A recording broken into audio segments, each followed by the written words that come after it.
because you need something to take care of you in your old age. But the problem with greed is this accumulation of more. And more is never enough. How much do you need when you want more? Often, possessions are a way of protecting ourselves against uncertainty, but ultimately we're destined for an existence that reaches beyond this life and beyond anything that we need to protect ourselves against.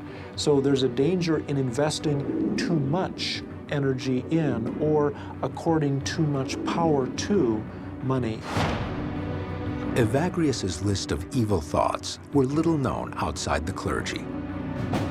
But in 400 AD, a contemporary of his, a lawyer turned ascetic named Prudentius, took a similar list of sins and crafted an epic book, the Psychomachia, or Soul Battle. It's an allegory of the conflict between vice and virtue that takes place in all of us. The Psychomachia really informed for almost 1,000 years Christian lay thought. Prudentius turned each vice and virtue into a dramatic character who can speak and feel. Prudentius was a genius. For the first time, he personified the sin, and that's part of what's significant here. In the Psychomachia, vices and virtues fight to the death in an epic battle. The personification allowed lay people to more clearly understand the spiritual stakes involved.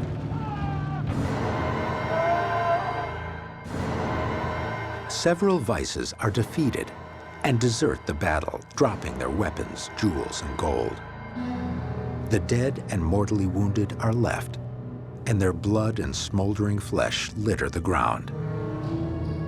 It is at this point that the sin of greed, personified as a haggard woman, enters. Here comes this stark thing, and she has, Prudentius says, claw-like hands. And she begins to go in under the dead bodies and under the routed forces and pull up all of the fruit of the battle. Prudentius writes, "Of all the vices, there is none more frightening." With her arms full of the spoils of war, greed spies a group of priests on the battlefield, coming to help the virtues. She tries to tempt them to abandon their vows of poverty, but the priests resist.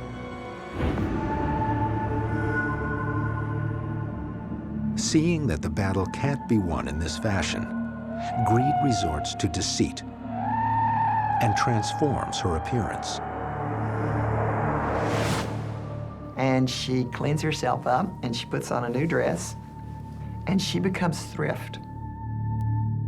Greed pretends her avarice is really concern for her children's welfare.